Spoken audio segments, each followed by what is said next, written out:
इसलिए जितने लोग अकेले ध्यान करते हैं, अकेले, मेरे साथ तो कई सारी घटनाएं घटती ही रहती,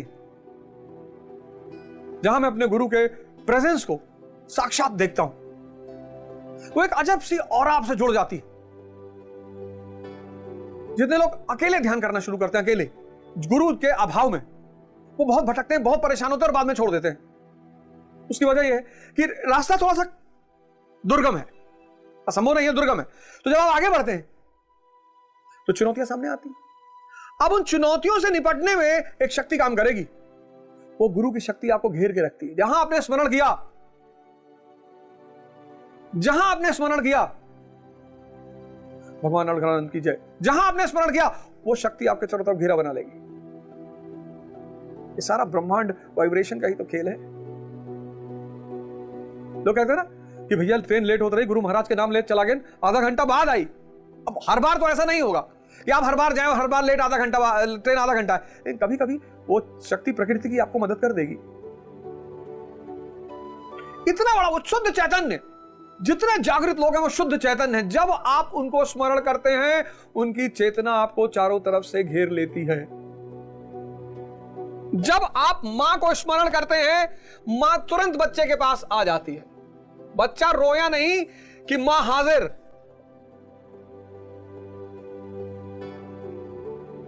बाहर खड़ी है मां, बात कर रही है, एक बैग रोने की आज भगी अंदर। ऐसे गुरु है। जैसे वो अपने शिष्य को परेशानी में देखता है, जैसे तुरंत भागता है। शरीर से वो कहीं भी रहे, चेतना उसकी घेर लेगी शिष्य को। और जब आप ये देखेंगे कि किसी अदृश्य शक्ति ने आपकी चुनौती को साइडलाइन कर दिया, तब आपका आत्मविश्वास बढ़ेगा। पर कभी गुरु की परीक्षा मत लीजिएगा। एक बार शैतान ने जीसस से कहा कि तुम तो भगवान के पुत्र हो। उन्होंने कहा हां। तो बोले इस पहाड़ से नीचे कूद जाओ, भगवान नीचे तुम्हें बचा लेगा। अरे बोले जाहिल, मैं अपने पिता की परीक्षा लूंगा, तुम मुझे इतना मूर्ख समझे हो। गुरु की कभी परीक्षा मत लेना। गुरु का जलवा किसी को दिखाने के लिए मत लाना। ये सब काम मत करना, सब बड़े वाहियात वाले काम है। गुरु को भौतिक वस्तुओं के लिए मत याद करना।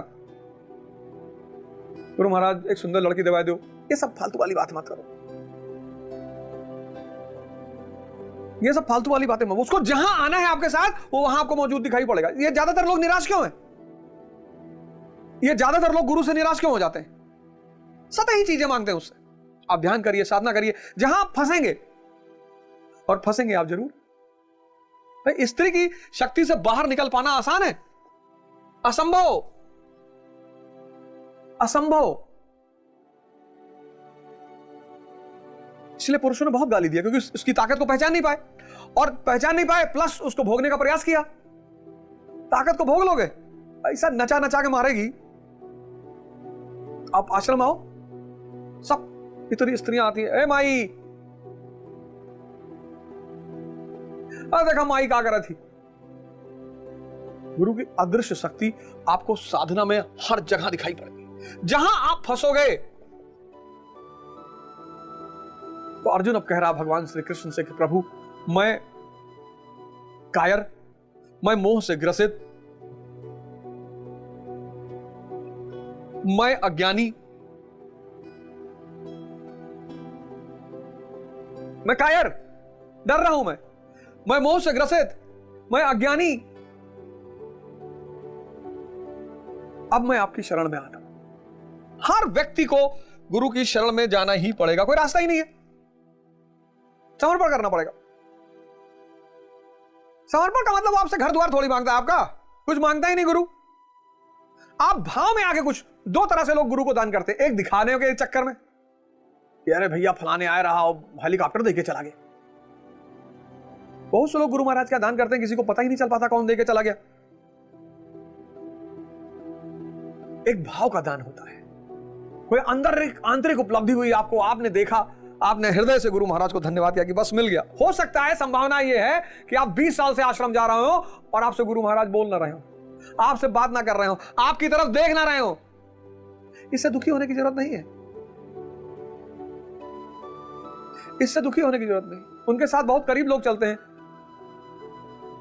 उनके बहुत करीबियों को जो संसारी हैं, बहुत करीबी संसारी हैं, संसारी, उनके जो बहुत करीबी संसारी हैं, जो बहुत करीब में है उनके, उनको मैं अंधकार में देखता हूं। कोई दुखी होने की बात नहीं। आप आश्रम गए, प्रणाम किया, आपने वहां साधना की, ध्यान किया, गुरु प्रसाद लिया, धूनी पर गए, आप वापस आ गए। जिस दिन उनकी इच्छा होगी, शरीर छोड़ने के बाद भी वो उतरकर आपसे मिलने के लिए आएंगे। समर्पित हो जाइए साधना के रास्ते पर,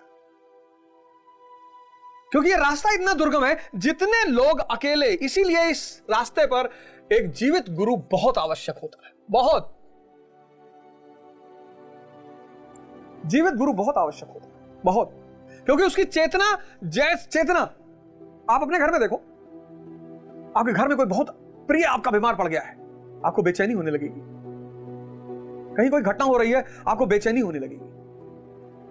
आपका कोई बहुत प्रिय अगर परेशानी में आ गया है, आपको बेचैनी होने लगेगी। तो 7वें श्लोक में अर्जुन कह रहा है, कार्पण्य दोषो पहत स्वभाव पृच्छामि त्वा धर्म समूढ़े चेता यक्षेह स्यानिश्चितम ब्रूहि तन्मे शिष्यास्ते अहम शाधि मां त्वम प्रपन्नम। कायरता के दोष से नष्ट स्वभाव वाला। अब अर्जुन 7वें श्लोक में मैं की सीमा को स्वीकार कर रहा है। मैं यानी अहम की सीमा को स्वीकार कर रहा है। क्या कह रहा है? कह रहा है कायरता के दोष से नष्ट स्वभाव वाला। पहली सीमा मैं की क्या है? कायरता। इसलिए बुद्ध जो जागृत आदमी है, वो बुद्ध अंगुलीमाल के सामने पहुंच गए। चैतन्य को अभय है वो, उसको कौन सा मौत का डर। मंसूर को काट डाला उसने, काट डालो कोई फर्क नहीं पड़ता। बुद्ध, जीसस, मंसूर, ये सब चैतन्य अभय है। चैतन्य अभय। मन के अंदर कायरता है, डर है। मन का स्वरूप डर का स्वरूप है। वो डिग्री कम हो या ज्यादा हो, होती सब में। धर्म के विषय में सर्वथा मोहचित हुआ मैं आपसे पूछता हूं। मोह,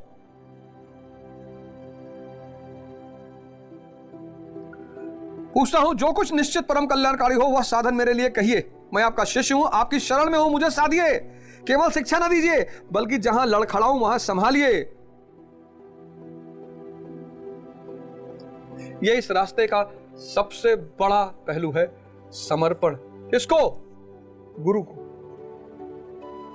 उस रोशनी को, उस चैतन्य को।